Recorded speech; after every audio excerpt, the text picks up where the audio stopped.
भैया मेरी उम्र 28 साल है। 2 साल पहले मैं एक लड़के के साथ रिलेशन में आई थी, फिर किसी वजह से मेरा ब्रेकअप उसके साथ 4 महीने पहले हो गया। अब मुझे किसी से शादी करने का मन ही नहीं हो रहा है, मुझे किसी से शादी ही नहीं करनी है, लेकिन मेरे घर वाले नहीं मान रहे हैं, मुझे फोर्स कर रहे हैं शादी करने के लिए। मैं क्या करूं? दोस्तों, ये प्रॉब्लम हमारी जनरेशन में कॉमन है और ये सवाल बार बार मुझे कोरा में आता रहता है। और ज्यादातर ये सवाल मुझे लड़कियों के द्वारा ही पूछा जाता है कि मैं 2 साल पहले या फिर 1 साल पहले रिलेशन में थी, फिर किसी वजह से मेरा ब्रेकअप हो गया। अब मेरा मन किसी और से शादी करने का हो ही नहीं रहा है, सब लड़के एक जैसे ही होते हैं। अब मैं किसी पर ट्रस्ट नहीं कर पा रही हूँ, या फिर अब मैं किसी से प्यार नहीं कर सकती हूँ। तो मैं किसी के साथ अपनी उम्र कैसे गुजारूं? मैं अपनी फैमिली को कैसे कन्विंस करूं कि मुझे शादी नहीं करनी है? अगर आप लड़की हो तो ये वीडियो अवश्य देखना। मैं आपका निर्णय सही है या गलत ये तो नहीं जज कर सकता हूँ, लेकिन वीडियो सुनने के बाद आपको पता चल जाएगी कि आपका निर्णय सही है या गलत। वो आप खुद डिसाइड कर पाओगे। अगर आप रिलेशन के टूटने के बाद उस एक इंसिडेंस के बेस पे आप अपना फ्यूचर डिसाइड कर रहे हो, तो मैं कहता हूँ आपका ये निर्णय बिल्कुल गलत है। लेकिन अगर आप सोच रहे हो कि मैं अपने पैरों पे खड़ी हो सकती हूँ या फिर मैं अकेले रहने के लिए एबल हूँ, I am enough capable, then you can do it, then you should go for it. I will really appreciate your efforts. अगर आपको पक्का यकीन है कि मैं फ्यूचर में अकेली रह सकती हूँ, तो आपको ये निर्णय लेना चाहिए। लेकिन अगर आप ये सोच के निर्णय ले रहे हो कि सब लड़के एक जैसे होते हैं, या फिर सब लड़के मुझे चीट करेंगे, या फिर आगे जाके मेरी ये रिलेशन भी ब्रेकअप हो जाएगी, तो आप बिल्कुल ही गलत हो वहां पर।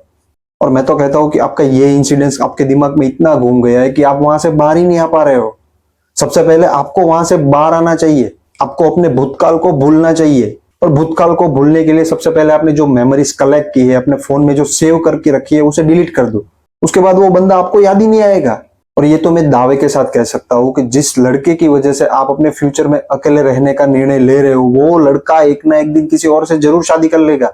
वो आपके लिए नहीं ठहरने वाला है। और यहाँ पर मैं ये भी नहीं कह रहा हूँ कि हर लड़के एक जैसे होते हैं।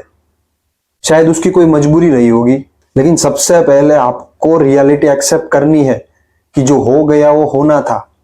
अब ब्रेकअप हो चुका है, अब हम कुछ नहीं कर सकते हैं। अब तुम भी कुछ नहीं कर सकती हो।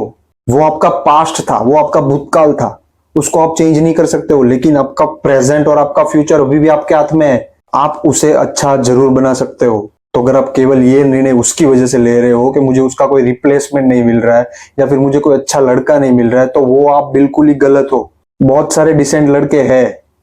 बस आपको अपनी आंखों को खुला रखने की जरूरत है। अपने मन को खुला रखो, उसे अपने आसपास खोजो। उसे सोशल मीडिया में फाइंड मत करो, क्योंकि सोशल मीडिया में डिसेंट लड़का मिलना बहुत ही मुश्किल है।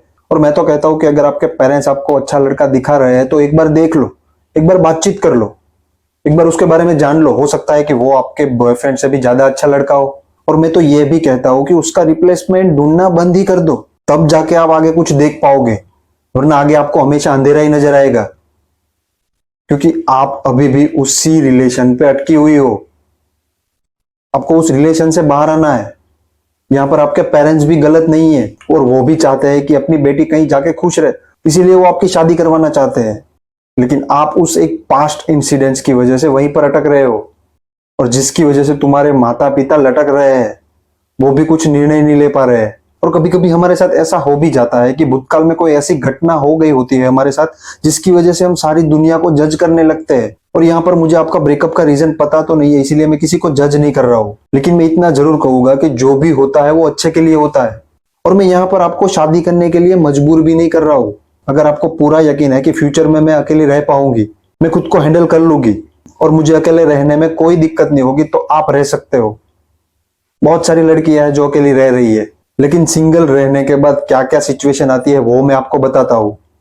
कैसी कैसी सिचुएशन को आपको फेस करना पड़ेगा वो आपको मैं बताता हूँ। उसके बाद आप अपना निर्णय ले लेना कि मेरा अकेले रहने का निर्णय सही है या गलत है। क्या मुझे अपने मम्मी पापा की बात माननी चाहिए या नहीं माननी चाहिए, वो ये सब सिचुएशन देखने के बाद आप ले लेना कि मुझे क्या करना चाहिए। अगर आप शादी नहीं करोगे तो 2 या 3 साल के बाद आपके सभी सिबलिंग्स मैरिड हो गए, या फिर वो किसी ने किसी के साथ रिलेशन में हो गए।